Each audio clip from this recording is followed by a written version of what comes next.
मुरादाबाद के कटघर थाना क्षेत्र में रास्ते में रुककर एक युवती को दूसरे समुदाय के युवक दोस्त से बात करना काफ़ी हद तक भारी पड़ गया। जहां रास्ते से गुजर रहा युवती के ही समुदाय के एक युवक ने उसके साथ अभद्रता करते हुए छेड़खानी की घटना को अंजाम दे दिया, जिसके बाद पुलिस ने अज्ञात के खिलाफ युवती की शिकायत पर मुकदमा दर्ज कर लिया है।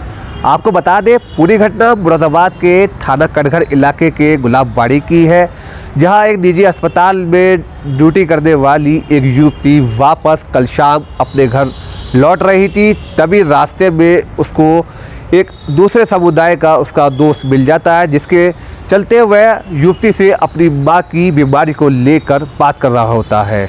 वहीं युवती के समुदाय के रास्ते से गुजर रहे युवक के द्वारा रुककर युवती के साथ अभद्रता करनी शुरू कर दी जाती है, जिसके चलते युवती जब इस बात का विरोध करती है तो वो उसके साथ छेड़खानी की घटना को अंजाम देकर फरार हो जाता है। अपने साथ घटी घटना को लेकर युवती अपनी मां के साथ थाने पहुंचकर पुलिस को प्रार्थना पत्र देकर अपनी शिकायत दर्ज कराती है। पुलिस ने मामले को संज्ञान में लेते हुए एक अज्ञात के खिलाफ मुकदमा दर्ज कर लिया है। वहीं इस पूरी घटना को एसपी श्री रणविजय सिंह का कहना है कि एक युवती निजी अस्पताल में ड्यूटी करती है, जो वो वापस अपने घर लौट रही थी। तभी रास्ते में उसको एक अन्य समुदाय का एक युवक मिल जाता है, जो कि उसका दोस्त होता है। वह उससे अपनी मां की बीमारी को लेकर बात कर रहा होता है, जिसके चलते रास्ते में एक युवक के द्वारा उसके साथ छेड़छाड़ की घटना को अंजाम दे दिया गया है। एसपी सिंह का कहना है मुकदमा दर्ज कर लिया गया है, जल्द ही आरोपी की गिरफ्तारी कर ली जाएगी। मैं 7 बजे से ड्यूटी से ऑफ हो रही थी।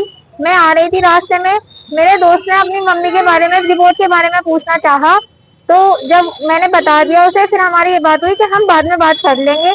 इतनी देर में सिद्धार्थ अपने घर गए। उसके बाद उन्होंने मुझे रोका, मुझसे कहा कि ये क्या बदतमीजी है तुम्हारी, मुसलमान के लड़के कम पड़ गए हैं जो हिंदू लड़कों से बात करती फिर रही हो, तुम बहुत बदतमीज लड़की हो, तुम्हारा यही धंधा है। उन्होंने ये बात बोली मुझसे। उन्होंने मेरे साथ छेड़छाड़ करी, मेरा बुरखा उरखा इधर उधर करा, उन्होंने बहुत ज्यादा बदतमीजी करी उन्होंने मुझसे, बहुत ही ज्यादा। देखिए, कल गुलाबबाड़ी क्षेत्र की एक महिला जो प्रभात नगर में कहीं काम करती है, शाम के समय लगभग 6-7 बजे के आसपास वो वापस घर जा रही थी। रास्ते में जो गुलाबबाड़ी एरिया है, वहीं पे एक युवक के साथ वो बात करने लगी। उनके बात करने पर किसी एक अन्य युवक को ऑब्जेक्शन हुआ और उसने उस युवक के साथ और महिला के साथ अभद्रता की है। उसमें सूचना पे तत्काल हम लोगों ने उसमें एफआईआर उपयुक्त धाराओं में कर ली है, और चूंकि वो अज्ञात तहरीर मिली थी, तो उसमें जो व्यक्ति इन्वॉल्व है उसके बारे में छानबीन की जा रही है और आसपास के फुटेज देखे जा रहे हैं। जो भी होगा और जो भी साक्ष्य हमें इन्वेस्टिगेशन में मिलेगा, उसके हिसाब से इसका निष्पादन करेंगे।